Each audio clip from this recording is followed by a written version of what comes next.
সুবহানাল্লাহ, আল্লাহ আসমান জমিনের অর্ধেক জায়গা আপনাকে নেকি দিয়ে দিবে। قال رسول الله صلى الله عليه وسلم عن أبي مالك الأشعري رضي الله تعالى عنه قال قال رسول الله صلى الله عليه وسلم الطهور شطر الإيمان الطهور شطر الإيمان পবিত্রতা ঈমানের অঙ্গ। বলেন পবিত্রতা ঈমানের পবিত্রতা ঈমানের অঙ্গ। পবিত্রতা ঈমানের অঙ্গ। আলহামদুলিল্লাহ তামলা আল মিজান। একবার তুমি আলহামদুলিল্লাহ বলো, আমার আল্লাহ তোমার আমলনামায় নেকি দিয়া মিজানের পাল্লা ভারী করে দিবে, ভরিয়া দিবে। সুবহানাল্লাহ, আলহামদুলিল্লাহ, সুবহানাল্লাহ এবং আলহামদুলিল্লাহ তামলা আলে মিজানের দুইটা পাল্লা আল্লাহ নেকি দিয়া পূর্ণ করে দিবে। আল্লাহু আকবার, আল্লাহু আকবার।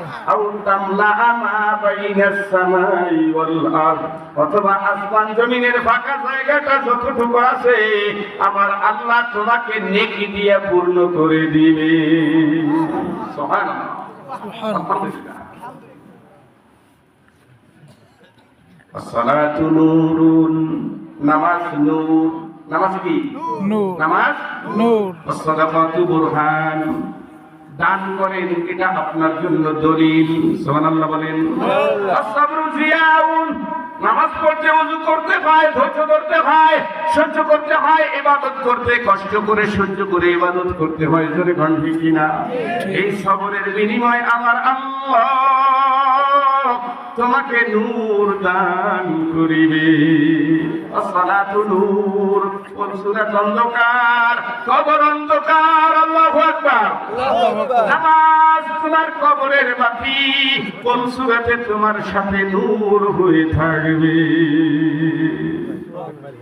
আল কুরআন হুজ্জাতুল লাক, আল কুরআন হুজ্জাতুল লাকা, কোরআন তোমার জন্য দলিল, কোরআন তোমার জন্য দলিল। আও আলাইকা, অথবা তোমাকে জাহান্নামে দেওয়ার জন্য মামলা দায়েরকারী। কোরআন তোমার জন্য দলিল, জান্নাতে নেওয়ার জন্য তোমার পক্ষে সুপারিশ করনেওয়ালা, অথবা তোমাকে জাহান্নামে দেওয়ার জন্য মামলা দায়ের করনেওয়ালা। কোরআন শরীফ কি হয় তোমাকে জান্নাতে পাঠাবে, না হয় তোমাকে জাহান্নামে পাঠাবে। এখন কোরআন আমাকে জান্নাতে পাঠাও এটা চাই, না কোরআন আমাকে জাহান্নামে পাঠাও এটা চাই? কথা বলতে হবে। কোরআন আপনাকে কোথায় পাঠাও? জান্নাত। হাদিসের প্রথম অংশ পড়েছি আত-তুহুরু শাতরুল ঈমান, পবিত্রতা ঈমানের অঙ্গ। পবিত্র কেমনে থাকতে হয়? পবিত্রতার ভিতরে 10টা ফরজ। সুবহানাল্লাহ বলেন। সুবহানাল্লাহ। পবিত্রতার ভিতরে কয়টা ফরজ? 10টা। কথা বলেন। 10টা। এই 10টা ফরজ জানাও ফরজ। এই 10টা ফরজ জানাও ফরজ। আপনি নাপাক অবস্থায় কবরে যাবেন না পাক অবস্থায়? ওই যে মনে রাখতে হবে আল্লাহ কি? আল্লাহ পাক, জান্নাত পাক, কোরআন পাক, আল্লাহর বেহেশত পাক। কবরে যাইতে হবে আমাকে পাক অবস্থায়, না পাক অবস্থায় যাবেন? পাক অবস্থায় যদি যাইতে হয় পাক হতে হবে, না পাক হয়ে অন্য একজন আমাকে পাক করে দিবে? আমাকে কি করতে হবে? পাক হতে হবে বাবা। আত-তুহুরু শাতরুল ঈমান, পবিত্রতা ঈমানের অঙ্গ। পবিত্রতার ভিতরে 10টা ফরজ। কয়টা ফরজ বলতে পারেন কেউ? পবিত্রতার ভিতরে 10টা ফরজ কি কি বলতে পারেন? সরমনের মুজাহিদ আছে নি? এগো তো নাই একজন? পবিত্রতার ভিতরে 10টা ফরজ আজকে আমি বলে দিয়ে যাই। আমল করবেন ইনশাআল্লাহ? আমল করবেন ইনশাআল্লাহ? কথা বলেন না কেন?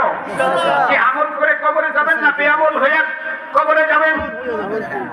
যারা মানুষ তারা বুঝবে, যারা মানুষ না তারা বুঝবে না। আর একটা কথা বলি, বলবে ঠিক, বলেন বলবে ঠিক, বলেন আমার সাথে বলবে ঠিক।